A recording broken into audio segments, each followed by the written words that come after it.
Louco do céu, começa agora mais um GorpaCast.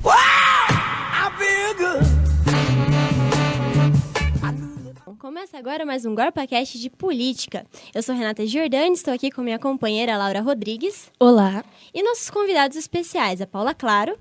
Oi.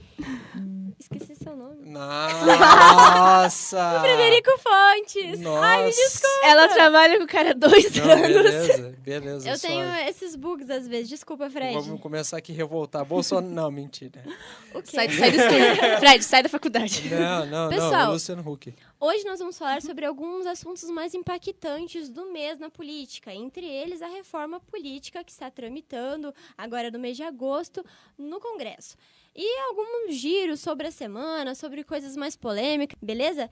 Para começar, a gente vai falar um pouquinho sobre o que é uma reforma política. Bom, uma reforma política é uma reforma que ela acontece em todo o estrutural da política nacional. Vocês sabem o que está acontecendo? Eu tô meio perdida, pra falar a verdade. Eu tô brasileiro tradicional, perdido, olhando assim, rezando, olhando, vendo assim. Tô esperando uma iguana. Sem Passou a esperança. iguana na rua, sai correndo. Como tudo no Brasil é moroso, a nossa reforma política também. Há 14 anos estão tentando fazer com que seja aprovada essa reforma, só que agora, 13 meses antes das próximas eleições, ela está sendo votada. Na verdade, ela está sendo pensada, né? Muita coisa ainda está para acontecer e muitas reformas são benéficas para a população e outras nem tanto. A reforma política ela é composta de 3 PECs. Essas PECs elas compõem uma reforma mais nas votações e nas eleições que vão acontecer no ano que vem. Como só pode acontecer reformas 12 meses antes de uma eleição, e nós estamos a 13, então o pessoal lá no Congresso está correndo para que isso aconteça rápido. E entre essas reformas está o famoso distritão. Vocês sabem o que é um distritão? Não. Totalmente leigo. Então, serão eleitos deputados federais e estaduais que forem os mais votados pelos eleitores, que é esse sistema de hoje, né? Uhum. E para que esse parlamentar ele seja eleito, ele vai passar por um cálculo, né? Que vai ser diferente entre o número de votos que ele recebeu e o que a sua coligação atingiu, né? Exatamente. O seu partido atingiu também.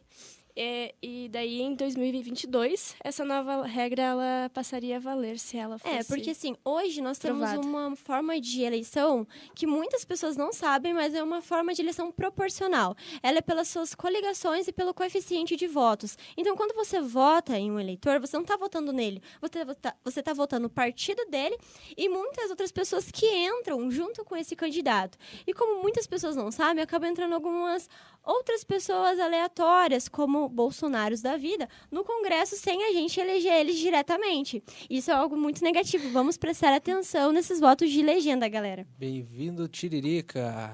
Por incrível que pareça, ele foi direto, né? Não, foi sim, mas é que na verdade o Tiririca ele foi a ferramenta para fazer isso. Porque ele foi o deputado com maior quantidade de votos. É verdade. E daí, por isso, esse que era o maior problema dele. Que não era um problema de, ele seria um péssimo deputado. Que ele, na verdade, é considerado um bom deputado, que ele faz a parte dele lá. Eu até, para quem quiser pesquisar, ele é responsável por todas as leis feitas para a população circense. Foi tudo ele que foi uma das pessoas que fez. Ele trabalha pelo povo dele. Ele ajudou toda a população circense, fazendo desde projetos a criança que é filho de circo lá e tal, a trabalhar junto. Só que ele foi feito como ferramenta para isso. Como ele era muito popular, quando ele teve essa votação, ele acabou levando lá uns outros deputados que estavam ali para ganhar dinheiro e tal. O partido dele, na verdade, foi o que mais se beneficiou por popularidade dele, que daí acabou pegando lá assim, pega esses caras aqui, que você às vezes nem sabe quem é, você nem votou e acaba sendo eleito.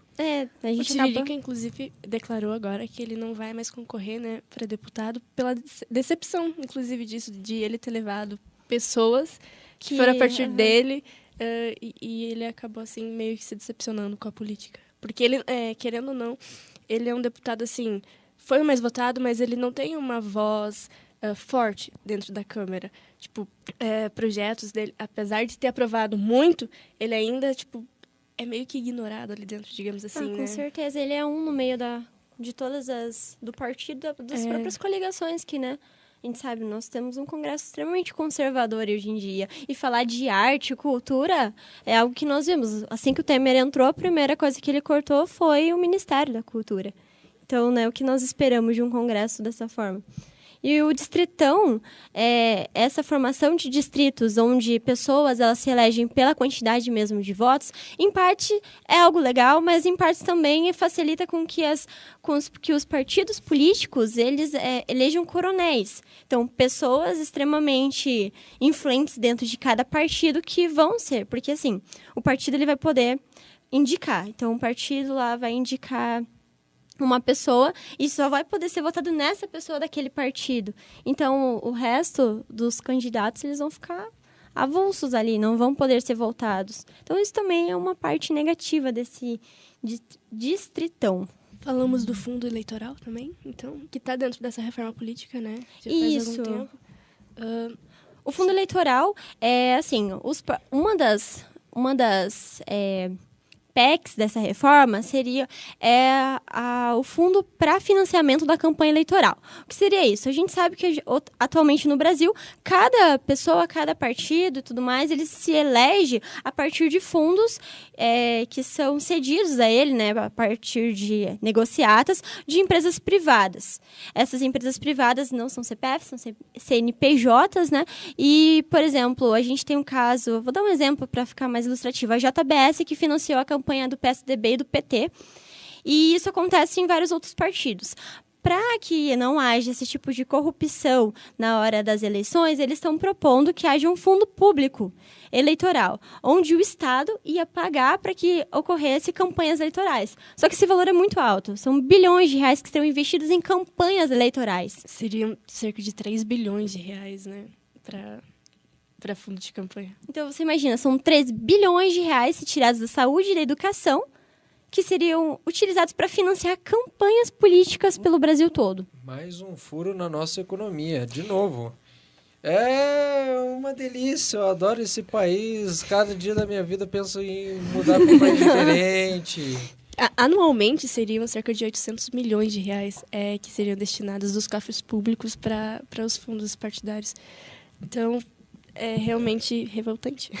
E tem uma pesquisa que foi realizada pelo País que diz que a maioria dos partidos dentro da Câmara vão votar a favor, porque isso beneficiaria eles, é claro. Lógico. E supostamente faria com que a corrupção diminuísse. Lógico.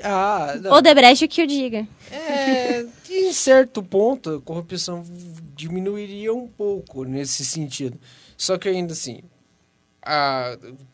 é uma grana assim, inacreditável. Tudo bem que a gente sabe que campanha publicitária, campanha essas coisas, elas gastam muito dinheiro, realmente. Mas é muita grana que está sendo tirada dos nossos bolsos. E, em compensação, tem esse negócio que realmente talvez diminuiria um pouco da corrupção, porque esse negócio, assim, o que acontece? No Brasil, a gente sofre um pouco dessa parte das empresas meio que dominarem, assim, as empresas particulares. Você vê esse negócio da JBS lá. Pô, os caras ganharam, os caras defenderam as políticas lá de todo mundo e, no fim das contas, tudo quanto é contrato, tudo quanto é coisa era fechado por eles. Claro! Então, daí, eles acabavam ganhando milhões. Isso seria um lado bom se não tivesse mais essas campanhas, essas coisas privadas. Só que esse valor... É muito dinheiro, é muito dinheiro. E é uma das medidas que mais chamam a atenção para serem aprovadas, porque, segundo eles, diminuiria a corrupção, até mesmo os negócios entre o Estado e o privado. Diminuiria né, cortando do nosso bolso, né? Então, é mais uma vez o povo pagando. E isso entra em vigor, se for aprovado, isso entra em vigor já na próxima eleição.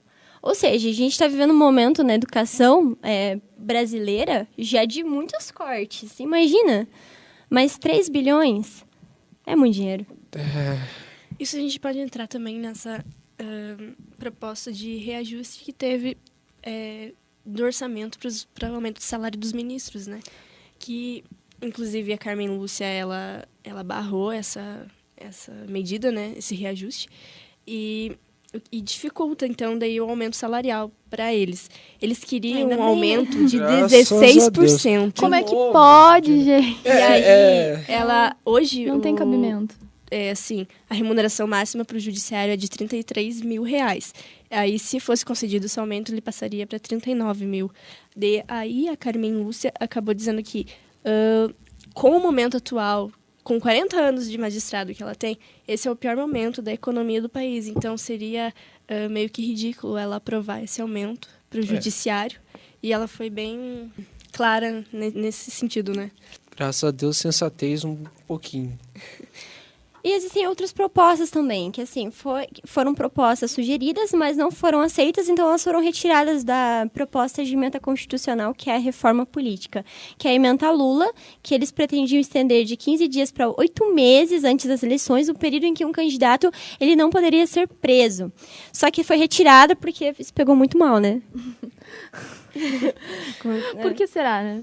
A extinção dos cargos dos vices, então não teria mais, nossa, seria, né, sei lá, estranho. Vice-prefeito, vice-governador, vice-presidente não teriam mais, seria só eleito um presidente. Beleza. Daí tá que nem o nosso país tá agora. Começou, taquem fogo na Dilma. Daí agora, taquem fogo no Temer. Daí não tem como. Se a gente já tá com o vice-presidente, já tá essa beleza que tá, que também não tava bom, dos dois jeitos tava ruim.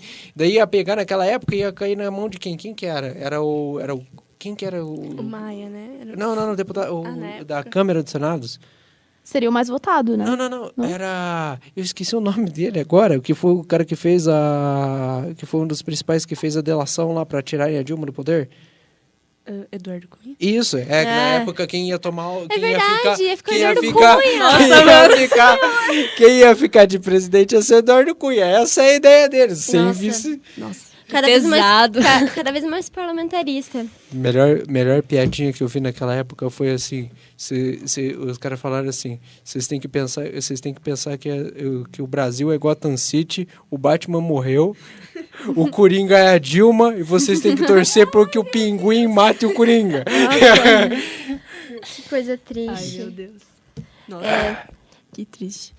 Beleza. E outra emenda também que foi retirada, né, porque pegou mal, foi a extinção dos cargos de suplente de senador. A sugestão era de que, ao invés de 2, teriam apenas 1, que também não modifica muita coisa no sistema hierárquico dentro do Congresso, né, mas... Eu acho engraçado, assim, que esse negócio, eles estão tirando um pouco dos lugares errados, né? Exatamente. Estamos tirando Estão reformando de uma forma errada.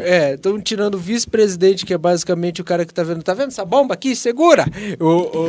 Que é isso que serve basicamente o vice-presidente. E daí, estão deixando deputados, senadores... Quantos deputados tem? Tem muita gente lá. Teve aquela votação lá, são mais de 300 deputados. É bem mais. É bem mais de 300 São 500, né? São 513 deputados, 13. 27 governadores, 54 senadores e 1.059 deputados federais. Renata Estaduais. e seu TCC do dia. Gente, informação é tudo, né? Bom, outros projetos. Fins das coligações. Estão prevendo que não haja mais coligações, ou seja, não teriam mais partidos que são vinculados a outros partidos, o que dá base para muitas votações dentro da Câmara. O que vocês acham? Vamos fazer uma disputa política, né? Fazer todo mundo ficar se batendo dentro da... Olha... Não sei, infelizmente meus conhecimentos de política agora... Não, mas assim, além dos fins das coligações, eles... vou só citar, porque acho que a gente está quase esgotando o tempo. Pré-registro de candidatura, o que não muda muita coisa. O candidato, para se candidatar a presidente ou a qualquer outro cargo, ele teria que se registrar antes, né? Olha, outra coisa inútil, mas tudo bem. Regras para descompatibilização. Enfim, outras coisas que não chegaram a ser debatidas, mas que é muito importante, deveria ser debatido, é o voto facultativo. Hoje no Brasil, a partir dos 18 anos, todo mundo é obrigado a votar.